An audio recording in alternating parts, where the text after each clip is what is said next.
மக்களே இன்றைக்கி ஒரு பெரிய வேலை பார்த்துக்கிட்டு இருக்கோம். நம்ம மாதம் கழிச்சு 5000 பேரும் மறுபடியும் வேலை பார்க்க போகிறோம். இங்கே கிடக்குது பாருங்க, இதுக்கு வந்து குழி வெட்டிக்கிட்டு இருக்கோம். இதிலேருந்து தளவு வரைக்கும் குழி வெட்ட போகிறோம்.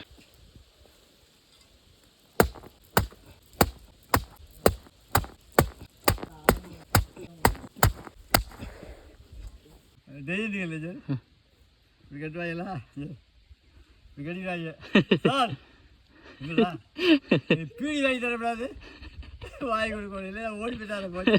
போட்டு சேர்க்கிறது இன்னைக்கு எல்லாம் போடுச்சு. இன்னைக்கு இப்போ இங்கே இருக்கிறதெல்லாம் சும்மா நம்மகிட்ட சும்மா மிரட்டுறாடா, கொடுத்துக்கிட்டு போயிட்டான். அவன் என்ன சொல்கிறான்னு அது கொடுக்கணும்.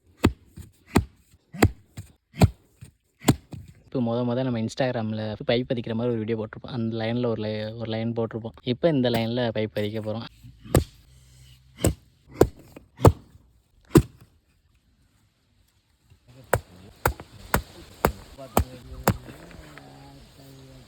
ஐயாயிரம் பேருனா காலையில் ஒரு 12 மணியை போல் ஆரம்பித்தோம். இப்போ மணி 2 அளவுக்கு ஓரளவுக்கு வெட்டியிருக்கோம். ஒரு 50 மீட்ரு வெட்டியிருப்போம். இன்னும் ஒரு 50 மீட்ரு அங்கிட்டு கிடக்குது.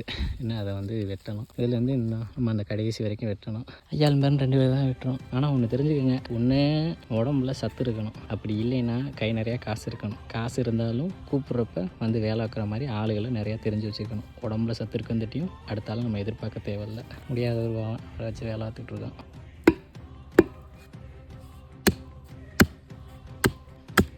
வாக்கியா வெட்டணும்னு சொல்லி ஆளுகளை நாங்கள் கூப்பிட்டு பார்த்தோம். யாரும் வரக்கானு. அதனால 5000 பேர்னு வாடா வெட்டுறா அப்படின்னாரு. வெட்டி எரிஞ்சிட்டான். இன்னும் கொஞ்சம் அங்கிட்ட ஒரு 50 மீட்ரு கிடக்குது. இங்கிட்ட ஒரு 10 மீட்ரு இருக்குது. இதை வந்து நீ வெட்டி எரிஞ்சிடலாம். வேர் இல்லாமல் இருந்துச்சுன்னா நீட்டாக வெட்டி எரிஞ்சிடலாம். இங்கிட்டு தென்னை மரமும் இருக்கா, இங்கிட்டு மாமரம் வெட்டின வேர் இருக்கா, அதுதான் போட்டு சவட்டி எடுக்குது. இந்த பக்கம் வெட்டியாச்சு. பசி வந்துடுச்சு, அதனால் சாப்பிட போயிட்டுருக்கோம். சாப்பிட்டு வந்துட்டு இன்னும் கொஞ்சம் ஒன்று அங்கிட்டு கிடக்குது. அதையும் வெட்டணும். மணி 3 ஆச்சு. ஒரு 4 மணிக்கு வெட்டணும்.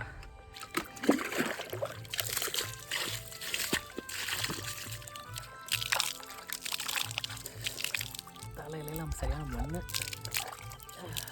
நான் மட்டும் லைட்டாக கையை மட்டும் கழுவிட்டு அப்படி சாப்பிடுவோம். சாப்பிட்டு அப்புறமா குளிச்சுப்போம்.